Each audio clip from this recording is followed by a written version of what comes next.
Hi everybody, welcome to Fast Homebrew. Today, a lot of you have been asking about my urn, so I'm going to talk about my urn for a little bit. And here it is in its box.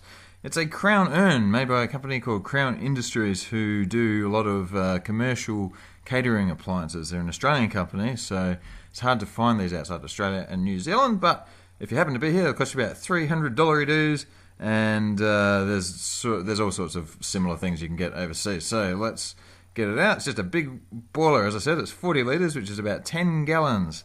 This little sight tube fills up and shows me how much is in there, and these markings I drew on myself. Here I am drawing on the 35 litre mark, and actually that one's about the only one I pay attention to anymore because that's my starting volume. So yeah, okay, here we go. This is the temperature control. It goes up to 110 degrees.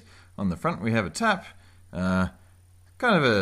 It's an okay tap. It's kind of a little bit dodgy. I fully intend to replace that one day with a ball valve when I get around to it so that I can transfer the water a bit more smoothly. But anyway, let's have a look inside. Here we have that's the thermostat there under that weird long thing, and this here is the element, which is concealed below a plate.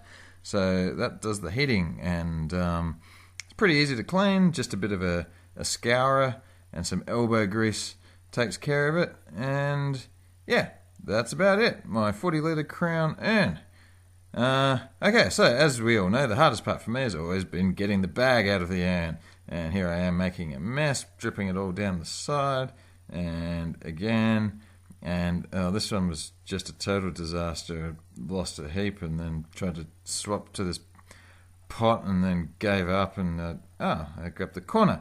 And from there I figured out a bit of an easier way. So here's the steps to get it out without making too much mess. Step number one, you have to grab the rope up really high near the pulley so you can lift it as high as possible. Then you lift it out just a little bit to let it cool down and drain a bit so that it's not as heavy and that the bag is easy to grab. Then as you lift it, grab it with your other hand up nice and high, and it makes it all nice and stable and easy peasy. You get to look around and go, wow, what a good job did I do.